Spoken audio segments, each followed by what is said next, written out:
Today, I want to talk about the untapped potential right under your nose for getting help selling your art.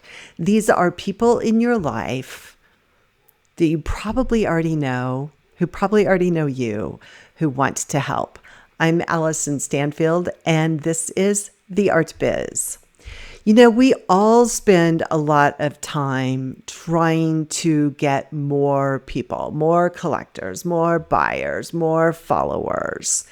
And that's great, but we also have this reserve of people who already believe in us. And so in this episode, I want to talk about that untapped potential, who those potential salespeople are, for lack of a better term, why they would even want to help, how to make it easy for them. This is really important. If you want people to help you sell your art, make it easy for them.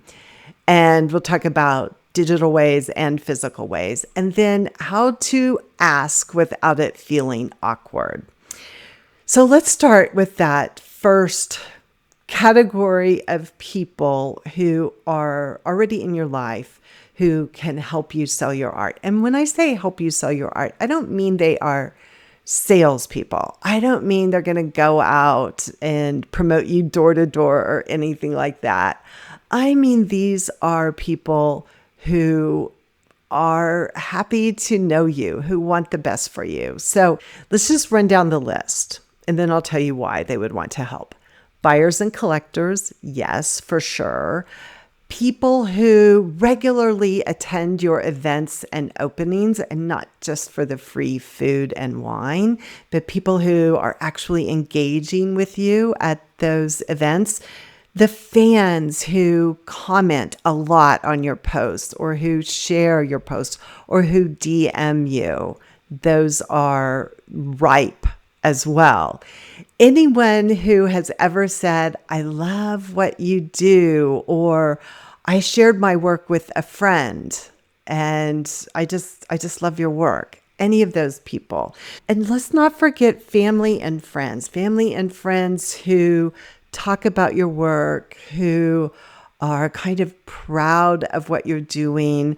Honestly, anyone who loves you and wants the best for you is a really good advocate for your art. So it's not a question of whether or not they've bought from you. That's irrelevant. It's whether or not they believe in you. They may not know anything about art, but they want the best for you, and they want to help you achieve that. All of these people represent untapped potential. So now that you know who these people are, you need to know this. Most of these people do not need to be convinced to help. They already want to help. They just haven't been asked, and they don't know that you want their help. After working with artists for more than 25 years, and then another 10 years in museums with artists and their artist fans, here's what I know for certain. People think it's really cool to know artists. They think, they just can't imagine living your life. I know that we all hang out with artists and it's like second nature to us. But most people, and I have friends that don't hang out in art circles, but every time they know an artist, they can't wait to brag about them. So these people who love your work really enjoy being the one to introduce it to someone else. You cannot discount that. So it's a gift to them. They get to be the person who has great taste and who's on the inside, who knows the artist, who can share the work with other people. You are not burdening them. You're only burdening them if you bug them about it.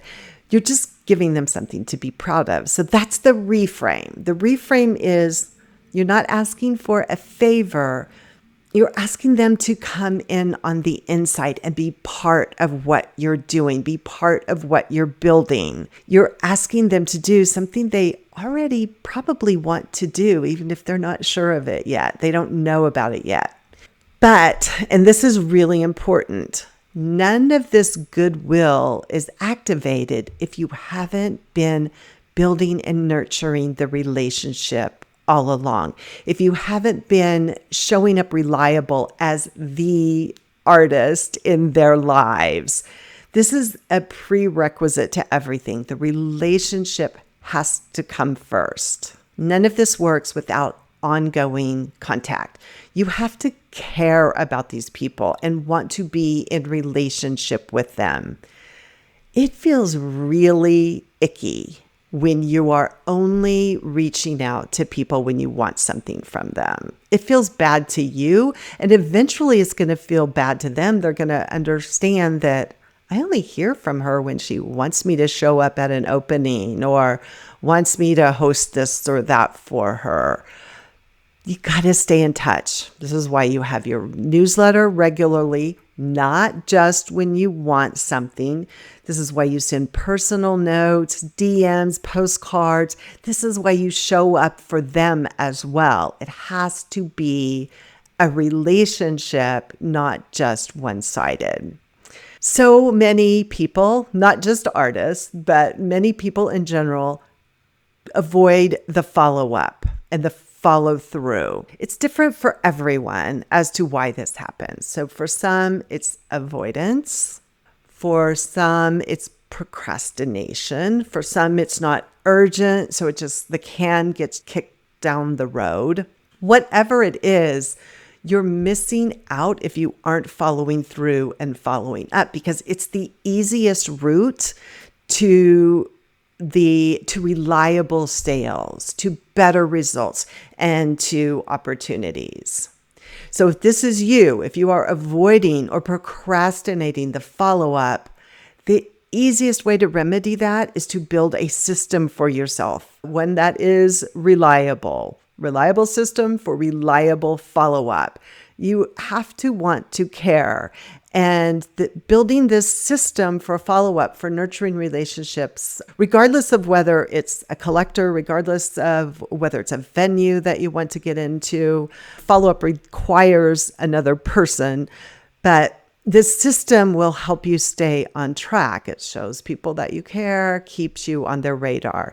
So if this is you and you're listening to this in time, I have a workshop on July 9th. Called Follow Up Already, and I will tell you more about that at the end. So the bottom line is, even if you don't come to the workshop, you need to nurture these relationships authentically, consistency, and over time.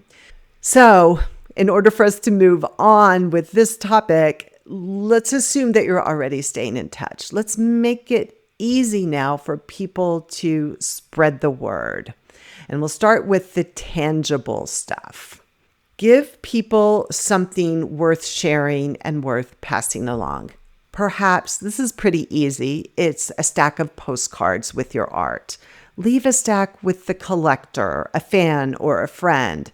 Ask them if they might leave them at a coffee shop or in a little library in their neighborhood, or at the gym, or in the office break room. Anything, because here's the thing, if those postcards, y'all know how I love a good postcard, but if those postcards have your art on the front and your name, that's all it needs to have on it, so that your name and your art begin to be associated with one another, then just tacking them up could create interest, or displaying them on a table somewhere. It could be business cards, but I like the postcard size a lot better for this purpose. Could be a brochure, but I haven't seen very many good artist-produced brochures, mostly because artists don't always have the graphic skills to make a decent brochure, to make a professional-looking brochure. So postcards. Postcards is easy, cheap, relatively, compared to what advertising costs. So that's one idea. The second idea is whenever someone buys an original work from you, and I'm not talking about like $150 work. I'm talking about a substantial work of art. Whenever they buy an original, you can have note cards made of that original, because those people are proud that they invested in you and your art. And if they are going to send note cards to someone, how lovely would it be for them to have a note card with art that they own on it, and they can say something about the work and introduce people to the artist whose artwork they own. So give them a packet of note cards whenever you sell that original work. You could also suggest an unveiling for that original work. Again, people are proud of their artwork, and collectors are usually proud of their homes as well. They want to show off a new acquisition. So why not suggest it and offer to give a little artist talk to their friends? This isn't a time for you to make sales. It's a time for you to connect with people. And then if you're really friendly with someone, maybe it's a collector, maybe it's just someone that you know has really deep community connections. They know a lot of people. They have similar taste. Maybe they could have a home show for you, a home show where you could actually sell the work. And this is especially true for people that love to host and who love to have people in their homes. One of my clients had a home show at her sister's in a different city just before Christmas and sold 14 paintings. That's, I think 75 people came there, she said. That is nothing to sneeze at. So it's fun, it's different for everyone, and people will buy. They will buy. So that's the physical thing. So let's consider the digital options, because the same principles apply. We want to make it easy for people to buy, because the fans that share your work online, that comment, that send DMs, that forward your email, are the same ones who are going to leave postcards around town. So pay attention to these people. Pay attention to the DMs that you are receiving, because the person who DMs you is more invested than the person who might just like something or leave a comment. Same applies to people who share something in their stories or repost something of yours. Pay attention to those things. And in order for people to share your content, you really have to give them something to share, something that they will love. Talking head videos like this one are all the rage on Instagram right now. It's going to change probably soon, but they're very important to the Instagram algorithm, but they're not always shareable unless you have something valuable that you think will be valuable or entertaining or inspiring for other people to share. Now, I'm not saying you should build all your content around sharing. I'm just saying don't expect people to share something that isn't shareable. Okay. You could, if you wanted, I used to do this a lot, and I'm thinking about doing it for that upcoming July 9th workshop. Create ready to share graphics that have your message on it. Maybe it's something that says, I'm going to so-and-so's opening on this date, and has your art on it and your name on it. And then they can share it in their stories and then provide a link for it so that people can come, or just the address or whatever.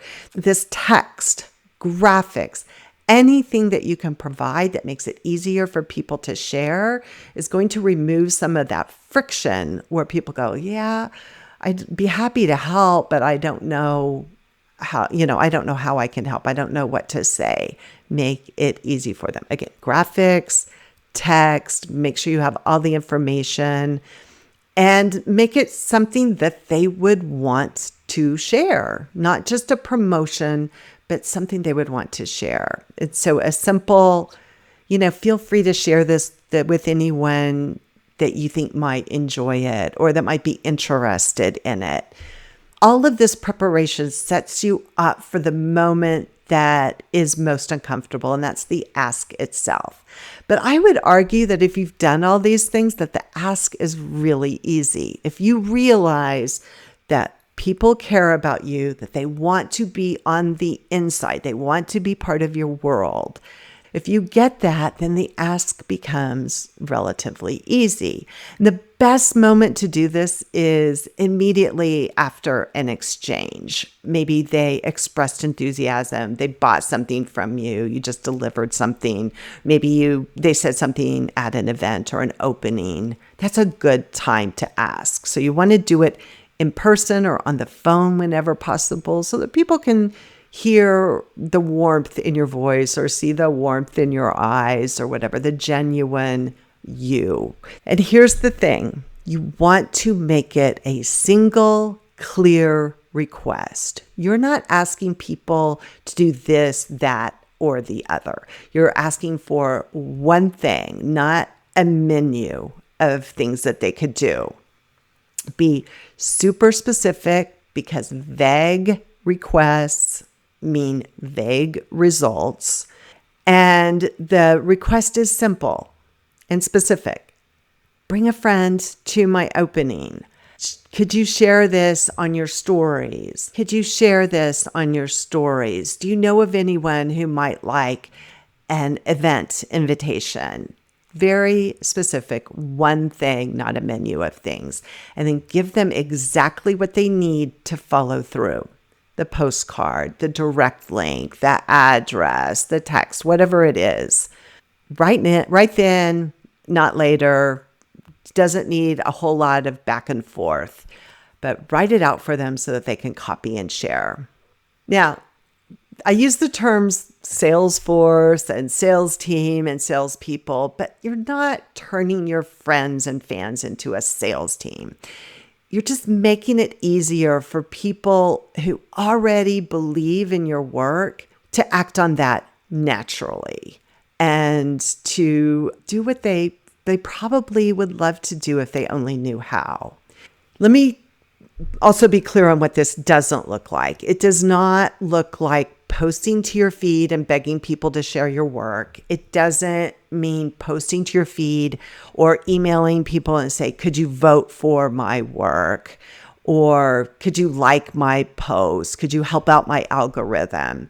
This is all fine, but you're broadcasting. You don't know where it's going to land or how it's going to land. What I'm talking about is personal, specific, relational, highly actionable quickly. And here's the thing, as I said, once you've done all that relationship nurturing, once you have made it easy for people to help you promote the work, you don't need a big audience. You don't need a long collector list. You just need a few people who believe in you and the work and who like you and genuinely want to help out. Your job in the meantime is just to tend to those relationships so that the ask comes easier. And if this is something that you have a problem with, I have the follow-up already workshop. This is making sure that opportunities that have come your way don't go cold. It's you building a system with my help and the tools that you already have to ensure that people and opportunities don't slip through the cracks. So this is July 9th, if you're listening in time. It's only $37. There is an option for a private strategy session with me as well for first come, first serve, but it's all available at artbizsuccess.com/follow-up. You can see all the details there. And I would love to see you there if it's right for you, if it's something that you can use. That's it for this episode of The Art Biz. If you want to check out the show notes, all the details, anything else that I've mentioned, visit artbizpodcast.com and you're looking for episode 270. Thanks so much for being here with me today.